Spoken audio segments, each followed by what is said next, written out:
The second and last speaker before our break is President Hunter Rawlings from the Association of American Universities. For those of you who don't know, the AAU is a elected-only membership club of presidents of probably the top 61 or 2 research universities in the United States. And President Rawlings had previously been the president of the University of Iowa and then at Cornell. So he's been both in the public university setting and in a major private center.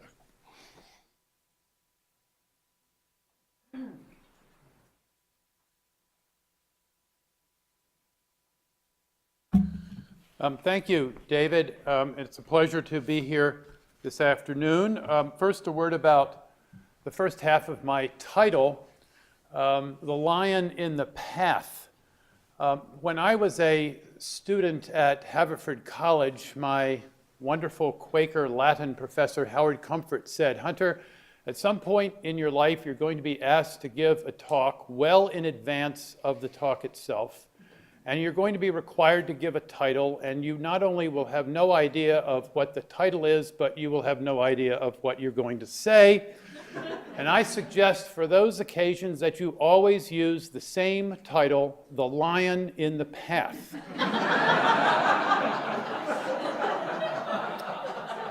Because it sounds sufficiently daunting and challenging, but it commits you to absolutely nothing.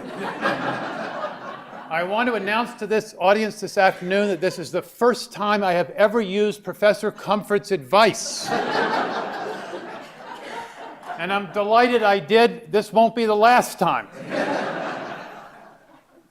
So the proximate cause for Dr. Korn's inviting me to speak today was the letter that Claude just referred to a few minutes ago, written by a large number of university presidents to the U.S. Secretary of Commerce, Gary Locke. This was in April of last year. It was a 5-page letter, and it was 141 university presidents who signed it, so a very large number indeed, and they declared in the letter their intention to, quote, "create new programs and grow existing activities on our campuses to encourage undergraduates, graduate students, and postdoctoral students to pursue careers as innovators and entrepreneurs," unquote. They also promised to, quote, "expand efforts to encourage, recognize, and reward faculty interest in research commercialization by providing incentives and encouraging engagements with industry, entrepreneurs, and venture partners," unquote. And they further made commitments to promote regional and local economic development. Many of the signatories to the letter were the presidents and chancellors of AAU universities. As for the president of AAU, I have been asked by Dr. Korn to account for the contents of this letter, to explain why AAU presidents believe it is worthwhile to promote student and faculty entrepreneurship, and to incentivize relationships with industry. This is a responsibility I take seriously, despite the fact that I neither wrote nor signed the letter. I was not at AAU when it was written and signed, but was rather safely teaching Greek and Latin at Cornell. Let's just say for the record that I have had limited opportunities in my career for lucrative technology transfer. And in fact, I consider myself perhaps the least entrepreneurial person I have ever met. So that's my full disclosure for this conference. Frankly, as a professor of classics, I prefer to view the university along the lines of its European model, a disinterested and open-minded community pursuing truth for the truth's sake. That was certainly what Plato seems to have had in mind when he launched his academy, the forebearer of Western universities. And he launched his academy outside the walls of Athens. Quite intentionally, it appears. He wanted his school to be untainted by the polis, outside its city walls. because that polis had put his mentor, Socrates, to death for professing ideas that seemed disruptive to the civic values of Athens. Hence, the Academy, ancient and modern, has long prided itself on maintaining its autonomy and its neutrality vis-à-vis the state and its instruments.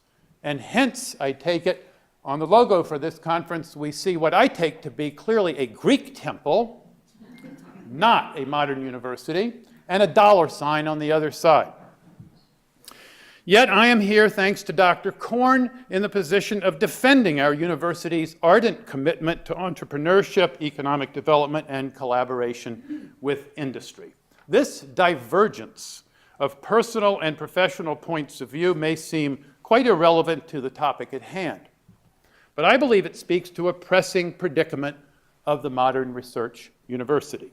As an institution of higher learning, the university's fundamental mission lies in the academic realm, in the education of students, and in the pursuit of knowledge.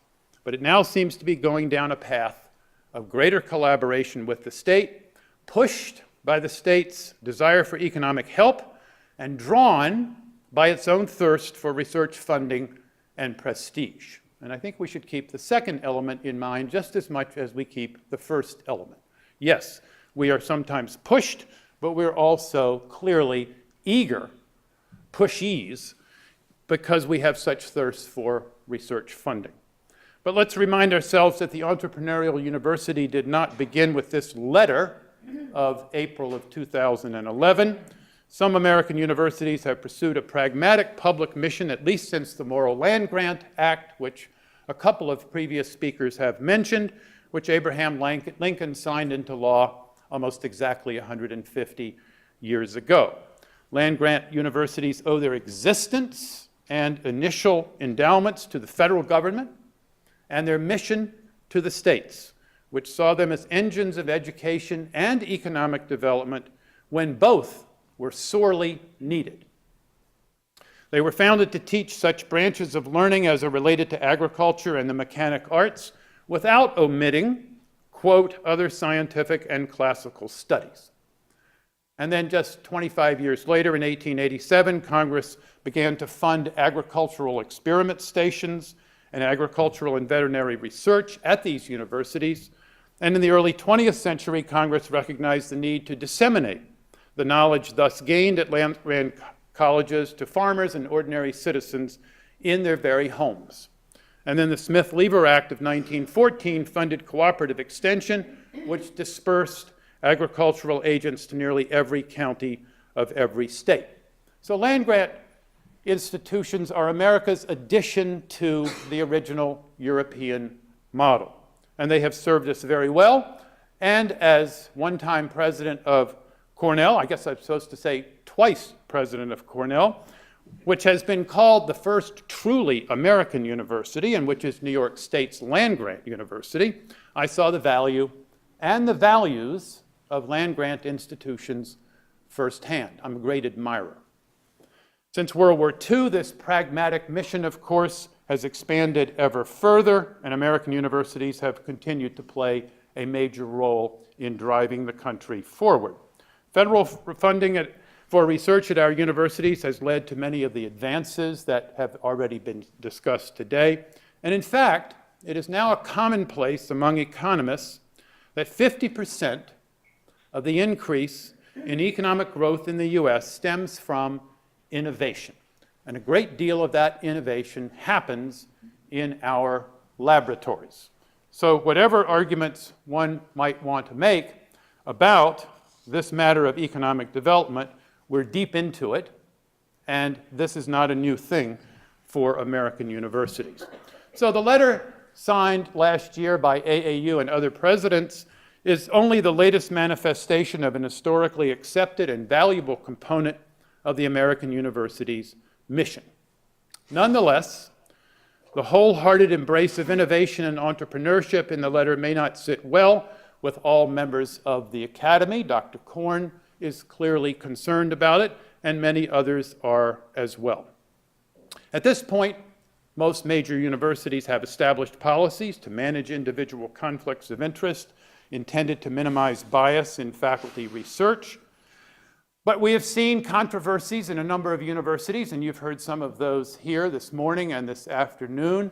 The University of Toronto, there was a famous case or infamous case at Berkeley in 1998 with Novartis, and most of you are probably familiar with that, where the openness, the transparency involved in the contract became the real source of discussion on the Berkeley campus and led to really a full-throated examination of the viability and preference for such a contract. This underscores the need for robust methods of managing conflicts of interest, not only at the individual, but also at the institutional level. So we have heard a good deal today about this issue. I'm not going to take you through ground that has already been plowed. I do want to emphasize that this conflict of interest matter concerns not just real conflict of interest, but perceived conflict of interest. And that's terribly important and needs to remain, I think, a significant part of our discussion and analysis of the issue, because the perception is fully as important as the fact in many, many cases. Many universities are now forced to confront this issue in rather dramatic fashion. Events last summer at the University of Virginia demonstrate this all too vividly. Leaders of the Board of Visitors announced without warning or even a meeting that they were removing President Terry Sullivan from her position, and the only specific rationale they gave was that she was moving too slowly to take advantage of potential profits to be made in online education. That was the only specific stated reason for this decision, which was overturned within 3 weeks because of campus and public outcry. But that was the rationale given by a publicly appointed board for the removal of a president from a public university. The rise of for-profit universities and the partnership between not-for-profit universities and for-profit companies like Coursera, offering platforms for the delivery of online education, exhibit what I call the creeping conversion of education into a business and the creeping conversion of students into consumers. The corporatization of university management and the relentless search for new revenue streams shift priorities from education and knowledge to efficiency, to outputs, and to competition. Now, it's easy to claim that the university can, after all, do both. And Claude just made a very good case for precisely that. Why should the university have to choose between two goods? The problem is that intense focus on purposes other than academic opens the door to a slippery slope that can end in the corruption of the university, as we've heard today, and the loss of its reputation. I do believe, along with a couple of earlier speakers, that the most grievous transgression of academic values now perpetrated by universities, including major research universities, occurs not in the realm of technology transfer, but in the domain of big-time college athletics. Here we have seen institutional conflicts of interest arise in some universities that have chosen to engage and invest in what amounts to the entertainment industry. This pursuit of glory has overrun not only whatever educational values may have originally been associated with athletics programs, but in some cases the moral values of those involved. The most recent and high-profile examples are the tragic events, of course, at Penn State University and the academic fraud perpetrated at the University of North Carolina, Chapel Hill. These are unfortunate reminders of how difficult it is for universities to manage businesses in which the highest duty is conceived by some to be owed not to academic values or to students, but to other claims on institutional loyalty. What disturbs me most about the realm of intercollegiate athletics, in football and basketball in particular, is that, in my experience, university presidents do not want even to discuss this matter when they are behind closed doors. This is an issue that's become so large because I think of the scale, financially and reputationally, particularly within certain states, that the presidents feel simply that it is beyond discussion. That, I think, makes it particularly dangerous, and recent examples have pointed up just why.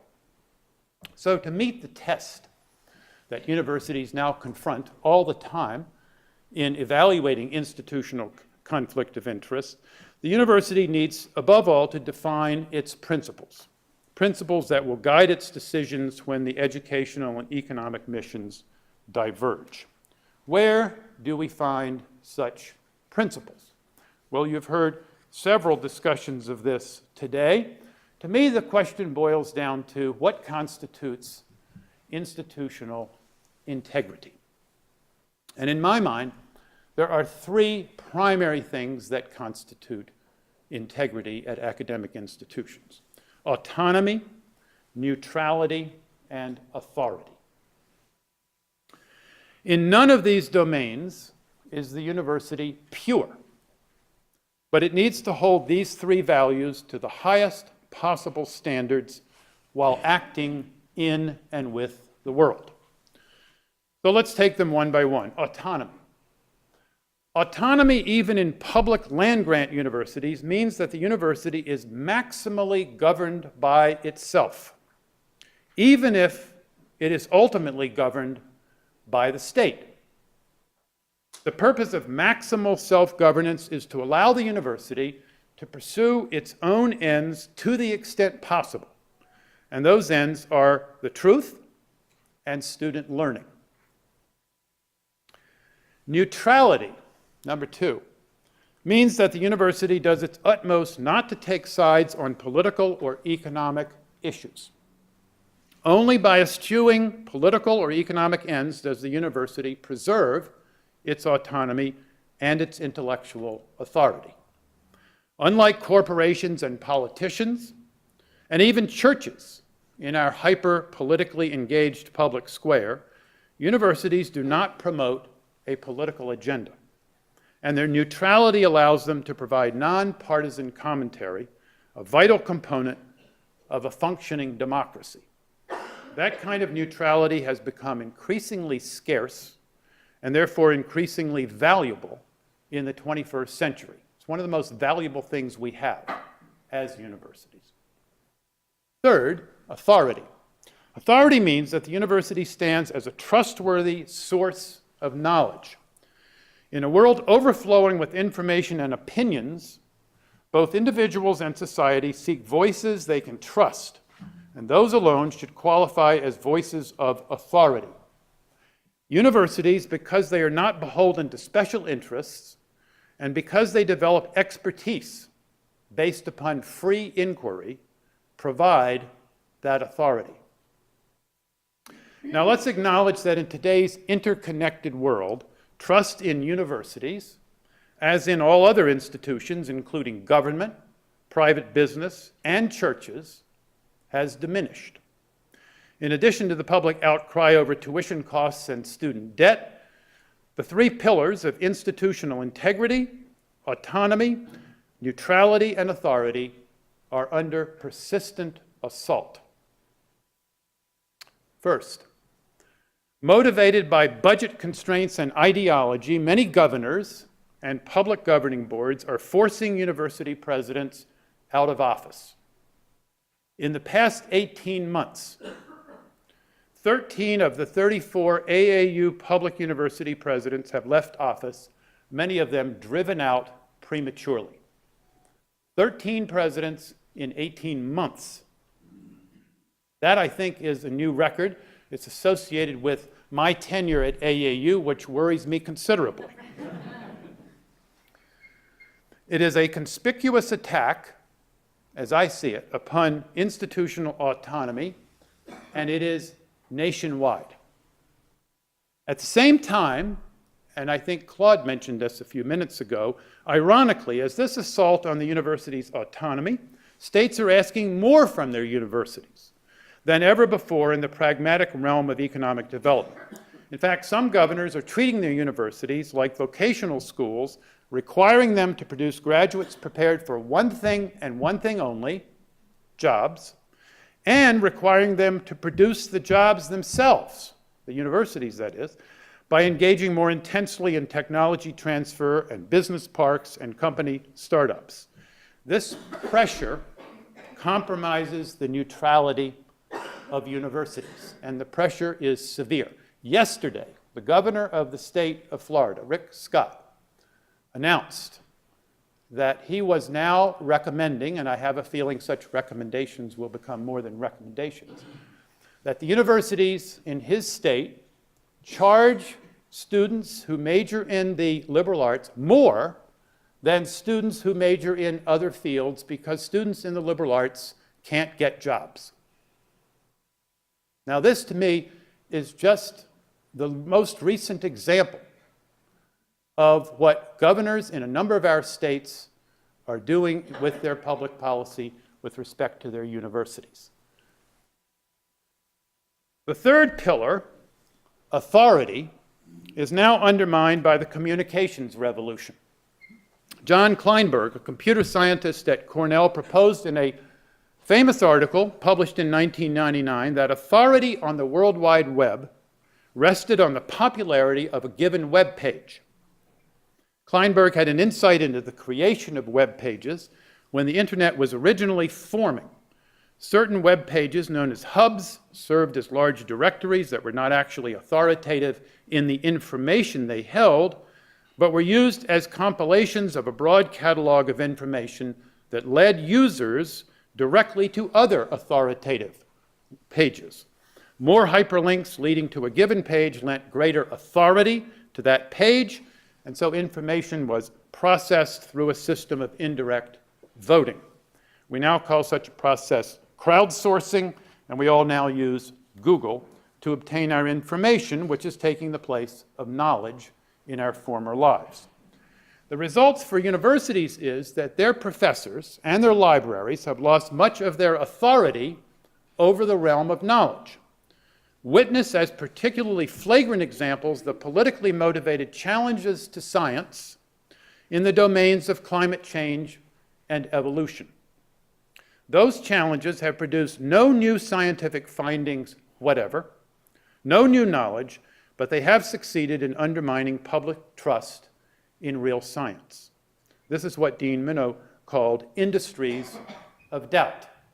And industries of doubt work especially well in fast communications.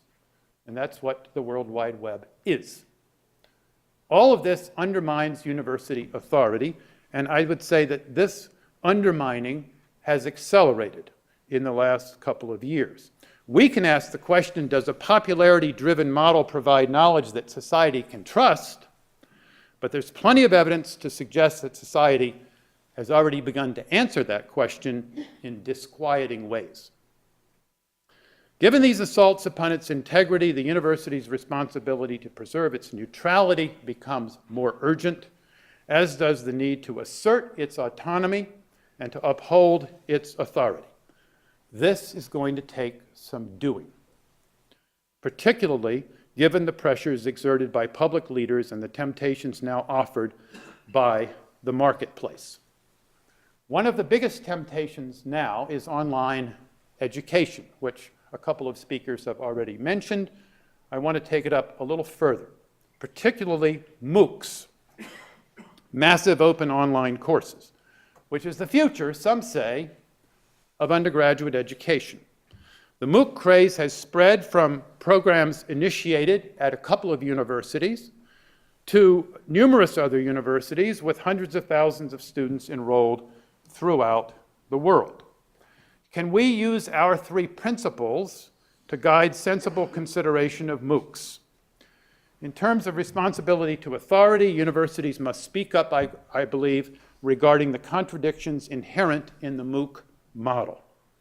Because the MOOC model is delivering, at least so far, an efficient but static delivery of course content.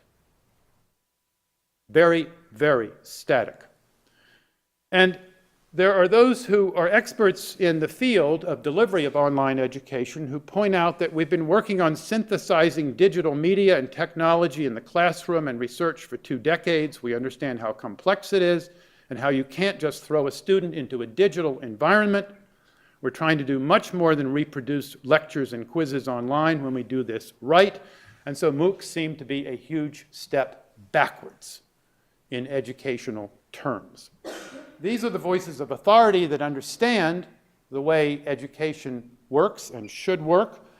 Plato was right, I think, when he said, quite clearly on a number of occasions, that when the conversation stops, education stops. And so when we cut off communication and conversation and simply deliver a lecture statically, I think it is hardly a form of education. Now, clearly, we're in early stages of development of MOOCs, and an experiment is going on, which I actually support. I think it's good for our universities to engage in this experiment. But there's a lot of hype out there because of the technology and because of the sheer numbers of students, or so-called students, who are being reached with these instruments. And I think we have to take a step back and consider what we're doing educationally before we jump on this particular bandwagon. So the context in which universities now find themselves underscores the importance of examining this question of conflict of interest, institutional conflict of interest, and the appearance of such most carefully. I believe that we have to be like Caesar's wife, and I should add Pompeia's husband, though Caesar wasn't too much concerned about that the university has to remain above suspicion, even suspicion. Because when we fall into suspicion, we know what the results are. All you have to do, unfortunately, is look at the cases of Penn State University and the University of North Carolina, Chapel Hill. Both of these fine institutions have long records of accomplishment in every domain, including intercollegiate athletics. But failures to maintain control and perspective led to consequences for all to see. When you lose the public trust, it is severely damaging to a university.